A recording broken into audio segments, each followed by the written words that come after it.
grade 8 students. I am Miss Alexander, your social studies teacher. Welcome to lesson 3. Today, we are continuing on the discussion about our government. We begin a new topic, government, and we will look at the first subtopic, the electoral system of Guyana. If you were unable to join us in our previous lesson, I encourage you to mark off Chapter 5 in your New Horizon Book 2 and visit it after today's lesson. Our friends rejoining us today will help us with a very quick recap to see what they remembered from the previous session. So we have some questions, and our first 2 questions would be fill in the blank. So listen quite carefully and you provide us with the correct answer. Are you ready? Let's go. The first question, something is the entity that is responsible for the administration and conduct of elections in Guyana. Something is the entity that is responsible for the administration and conduct of elections in Guyana. Think about it.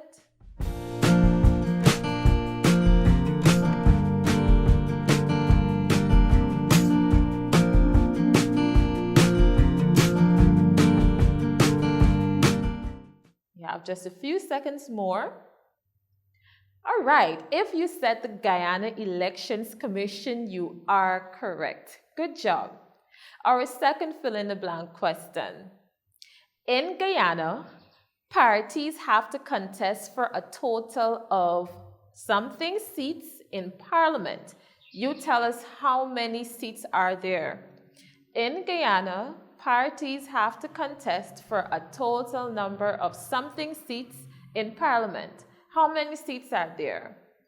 Yes, we did mention it the last time we met.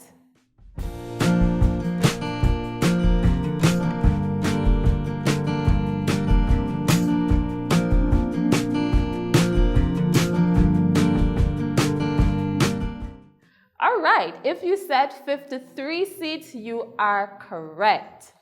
Now, for our true and false questions. Now, listen keenly, all right? Remember, true and false can be tricky sometimes. Our first question. The party with the majority of votes is invited to form the government. True or false? The party with the majority of votes is invited to form the government. True or false?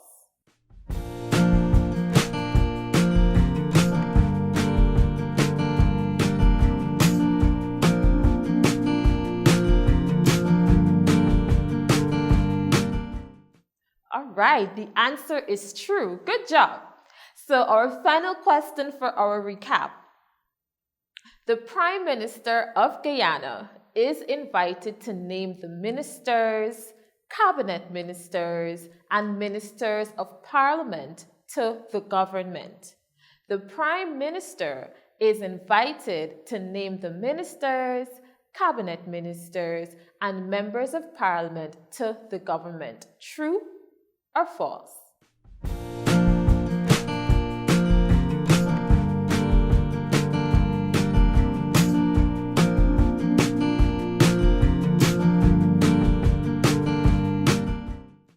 The answer is false. It is the president who does that.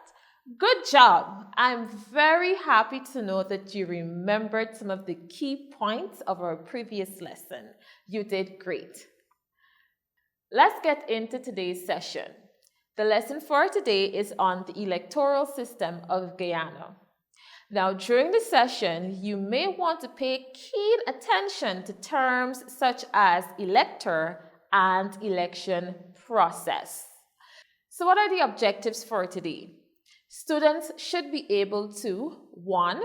Explain the preparations for elections, which includes the voters, political parties, and the Guyana Elections Commission. Secondly, list the requirements for voting. 3. Describe the procedure and expectations on election day. And 4. Demonstrate voter election process. So let's move right into the session. Preparations for elections. The smooth and effective conduct of any election requires multiple persons and groups to play their part. Preparations for elections usually takes place at least 3 months prior to the date set for elections. Here are a few things you need to remember as the nation prepares for elections. Firstly, for political parties.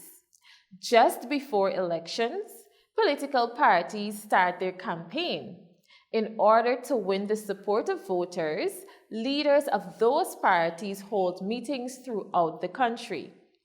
They distribute pamphlets and place posters on fences and buildings and conduct house-to-house visits. They also make speeches on radio, television, and even stream it on online platforms. Each party presents to voters a manifesto with its plan for the development of the country. Voters. In order to vote at national and regional elections, an individual must fulfill the following requirements. 1. They must be a citizen of Guyana or a citizen of a Commonwealth country and should be living in Guyana. 2. They must be at least 18 years of age. 3. They must be a registered voter. And 4. They must be in the possession of a valid voter's identification card. Now, for the Guyana Elections Commission. The responsibilities and functions of the Guyana Elections Commission, which is also known as GCOM, are constitutional requirements. This means that they can be located within the Constitution of Guyana. The Commission shall, 1. Be responsible for the efficient functioning of the Permanent Secretariat, which shall comprise of the officials and employees of the Commission. 2. Appoint staff inclusive of all temporary staff. And 3. Have the power to remove and exercise disciplinary control over such staff. So let's move into another subheading which looks at procedure and expectations on election day. On election day, voting is done throughout the 10 administrative regions of Guyana. Voting starts at 6 a.m. and ends at 6 p.m. It is done by secret ballot on the paper provided by the Guyana Elections Commission. Can you identify some other stages in the electoral process? You can take a few seconds. Perhaps you might have heard of your parents or even persons within your community or your village making mention of some of the things that usually happen before and during elections. So,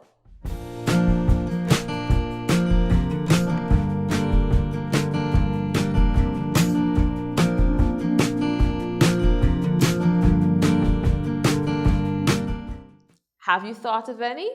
You can jot them down and you can see or you can tick off what we are mentioning now and what you may have on your paper. So let's go. Here are some stages to remember. Voters ought to be registered, so that's the first requirement. Secondly, appoint election staff, including the polling station officials, such as presiding officers, assistant presiding officers, ballot clerks, and so on. And even at the district level, you may have the returning officer and the deputy returning officer. Thirdly, you may find that the polling places are prepared. Those are, for example, by putting up signs. You may see signages at different buildings, and you may also find a list of electors. One of the other stages that must be completed in order to carry out the electoral system or electoral process is to prepare the polling station. Now, signs must be placed as well at the station, and you may also find other, arrangements being done, for example, putting up the voters' compartment. Another stage is the conduct of the poll, which is usually done between 6 a.m. and 6 p.m., like we mentioned before. And after the conduct of the poll, you may also have the counting of the ballots. Now, after all the ballots have been cast during the conduct of the poll, those ballots must be counted. You will also have the tallying of votes and then the announcement of the winner. The voter election process. Electors whose name is on the official list of electors and with the national identification card usually go through this process. At this point, a voter is referred to as the elector. The elector approaches a polling station where their name is displayed on the list of electors and presents his or her name and national identification card, known as the ID card, to the poll clerk. The poll clerk checks the list of electors to ensure that the elector's name appears therein and announces the serial number and name. The presiding officer then inspects the elector's finger for electoral ink and once satisfied demonstrates to the elector how they should vote by using a specimen ballot paper. The elector is then directed to the voter's compartment to make their mark on the ballot paper, after which they proceed to the ballot clerk who secures the ballot box. The elector immerses his or her right index finger in the electoral ink while using their left hand to drop the ballot paper into the ballot box.